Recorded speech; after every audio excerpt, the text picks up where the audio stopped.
The rolling hills of Greenbrier County, West Virginia, were cloaked in the soft, misty veil of early winter. The air was crisp, biting at the skin like the touch of a cold, unseen hand. In the small town nestled in the valley, whispers moved like shadows among the townsfolk. Voices hushed, eyes glancing toward the edge of the forest where the old shoe house stood, its windows dark, its walls steeped in silence.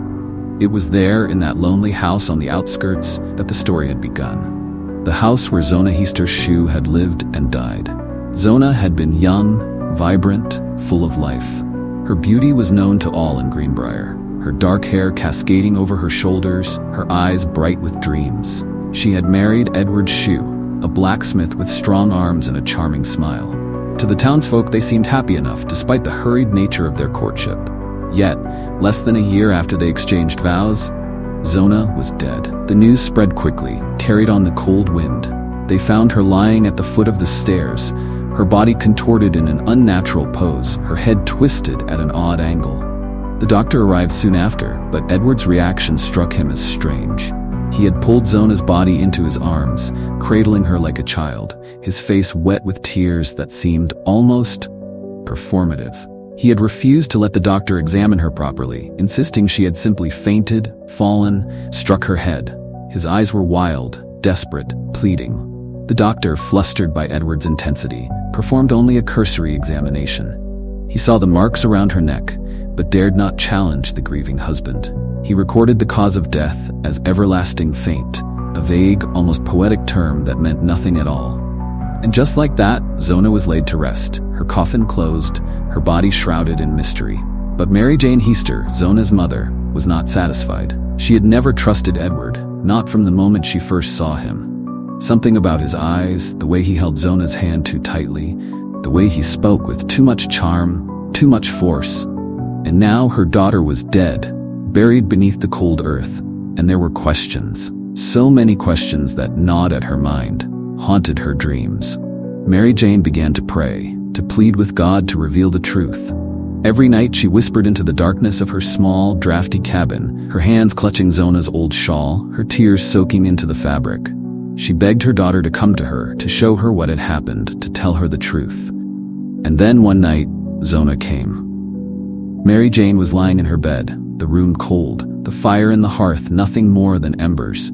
She had just begun to drift into sleep when she felt it, a presence in the room, a chill that seemed to seep into her bones. She opened her eyes, and there, at the foot of her bed, stood Zona. Her skin was pale, almost translucent, her hair flowing around her like a dark cloud. She wore her burial dress, the one Mary Jane had chosen, the one she had carefully folded over Zona's cold body. "Mother," Zona whispered, her voice soft, like a breeze through the trees. "Mother, listen to me." Mary Jane sat up, her heart pounding in her chest, her breath coming in short, shallow gasps. "Zona?" she breathed, tears springing to her eyes. "Is it really you?" Zona nodded, her eyes wide, filled with a sadness so deep it seemed to spill over into the room, filling every corner with its weight. "He killed me, Mother," she whispered, her voice trembling. "Edward killed me." Mary Jane felt a shiver run down her spine.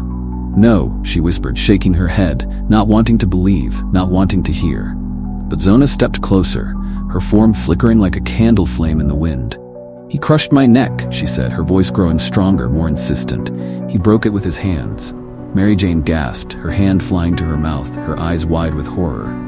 But why?" she stammered. "Why would he do such a thing?" Zona's face grew somber, her eyes narrowing. "He was angry, Mother. So angry. I didn't please him. I didn't obey. He lost control." Mary Jane could only stare, her mind racing, her heart breaking. "Zona, my sweet Zona," she whispered, tears streaming down her cheeks. Zona's image flickered again, her face contorted in pain. "You must tell them," she said, her voice urgent. "You must tell them the truth." And then, just as suddenly as she had appeared, Zona was gone. The room was still, the air thick with the scent of lavender, the scent Zona always wore. Mary Jane sat there, her heart pounding, her hands trembling.